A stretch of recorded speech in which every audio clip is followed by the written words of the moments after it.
These are the voyages of Richard Cox.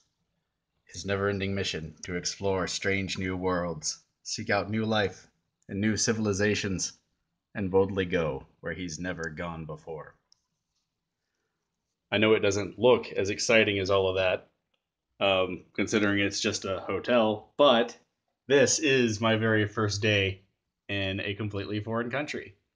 Um, I'm here, I'm in the hotel, and yeah, it's super Korean in here, which is awesome. I was going to originally do a thing where I had like little clips from me getting ready to go all the way up till here, but to be honest with you, I was just a wreck yesterday morning, which feels weird to say because it has yet to be night for over 30 hours now. But I was just a complete wreck, so I wasn't about to start making videos. I'm doing okay now, although I think I'm running a little bit on delirium. I did sleep some on the plane. I may do this one as a short little stip and then add some stuff about the plane ride and stuff like that because there were some really interesting things I noticed. For now, though, I'm safe. I am in my hotel, and tomorrow I'm going to go meet a bunch of other epicers and get on the bus and go to orientation, provided I can find where the desk is. But I have all the time in the world. That was one of the reasons why we did it the way we did. I have basically all day tomorrow to find. I get back to the airport, find my desk. I did end up taking a taxi here. There was supposed to be a shuttle. There is one, but it was like, all right, I see where the taxis are. I know the taxis around here are cheap anyway. I know that even if they weren't, it's like right across the street wherever it is. So I was like, I can lug 60 pounds worth of luggage around after I'm already exhausted looking for this terminal where the bus shuttle is supposed to be. Or I can just give my reservation email to a taxi driver, have him take me there, and it cost me about 3,000 won, $3. And that might be a lot in some ways, but considering it wasn't that far of a drive, but it was honestly worth it not to have to hassle with everything. Um, so I don't know if I'll post this video or if I'll add more and then post. I haven't decided. The only other things I'll say is right now is everybody has been so incredibly nice. I have not met a single Korean yet that was the least bit rude, and I was coming in willing to tolerate extreme rudeness if necessary. And I could not, have asked for a better reception here, whether it's service industry people like the hotel clerk or the taxi driver or just people at the airport and people on the plane. Everybody has been so incredibly friendly so far, which a little bit of culture shock is setting in, a little bit of homesickness was setting in very heavy when I first got on the plane, but it's a lot of it started to calm down. It's one of those things where you're emotionally pumped up, and then on top of that, you're adding the delirium of jet lag. So it was kind of rough going for a little while, but I made it here. I'm loving it so far. All of the whole hour I've been in the country. So my plan is to probably head out here in a couple of minutes, see if I can get a bite to eat, maybe bring a drink or two back to the hotel room, um, and just settle in for the night, and probably just to help myself acclimate, do some kind of normal Richard stuff. Just play a video game, watch some anime, something. Just kind of bring some normality in for a little while, because it's so much happening all at once. But it's not me complaining. I've been very very pleased with everything. Let me show you guys my hotel room real quick while I got you in here, because it's very Korean. So forgive my giant pile of crap on the floor, but I just kind of ran in here and dropped all my stuff.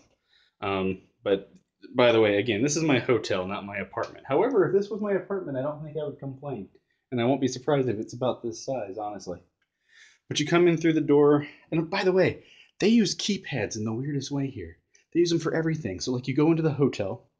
Maybe they do this in the West, and I just never seen it, but I've never seen it before.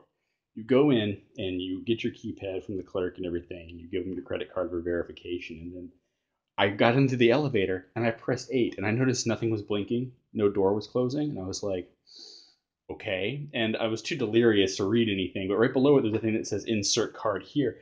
You have to insert your card just to use the elevator. All right, that's cool, but it's kind of weird, right? But this is even weirder. This took me a good 20 minutes to figure out. Look at this. You have to insert your card to be able to use the electricity. So like, yeah, if I shut everything off, see it's dark in here, and that's on, I can turn the switch all I want. It won't matter unless I do this.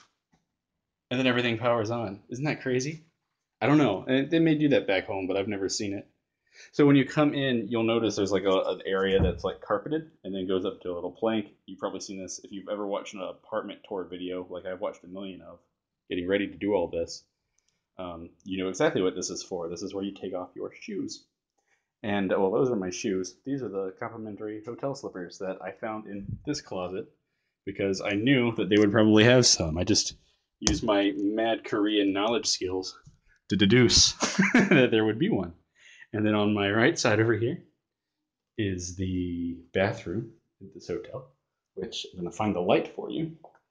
I took in a shower already, and it is also very, very Korean, but not as much as you'd expect. It is a wet room. So this is the shower, but the shower's a little bit separated, but still it just kind of, water just sort of goes all over the place. And I like that. I think that's cool. I don't know why. Because I'm weird, I guess. But then in here, this is an undu, which means that the floors are heated, although it's 85 degrees outside and there's no reason to heat them. But the hotel had a nice little flat screen television. And these big closets that I seem to see everywhere in Korea. This one's full of linens, but all of the apartment tours I've ever watched have had those. I had a little bit of trouble plugging my laptop in, but I got this emergency lift bag underneath it, and it helped. Just like the plug seemed loose or something. That's the view outside again. I don't know if you can tell, but right behind that building is actually a bunch of mountains. I might go take a picture of that.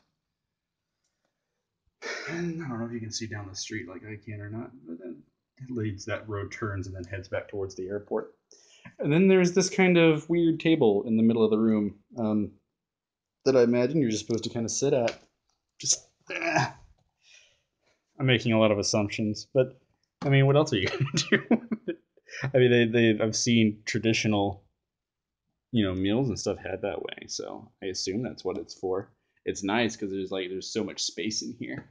And then as you can see, the first thing I did was like, all right, I need some reality. So I plugged in my computer, which might sound ironic to some of you, but I just needed a little. I was really happy to be here, but I needed a little bit of home. And then here's my bed, and it's all very, very nice and different, but good different. So I think because I got that tour up to 8 minutes of just the hotel room that I am staying in for exactly one night, I will probably close it there. Love you guys, miss all of you. And I will hope to see many of you here in Korea if you come to visit me after I get to my apartment. So once again, tomorrow I'm going to be going back to the airport to meet the Epic staff, get on a shuttle bus, and head over to orientation, where I'll be for 9 days in Daejeon. All right, thanks for watching. Bye-bye.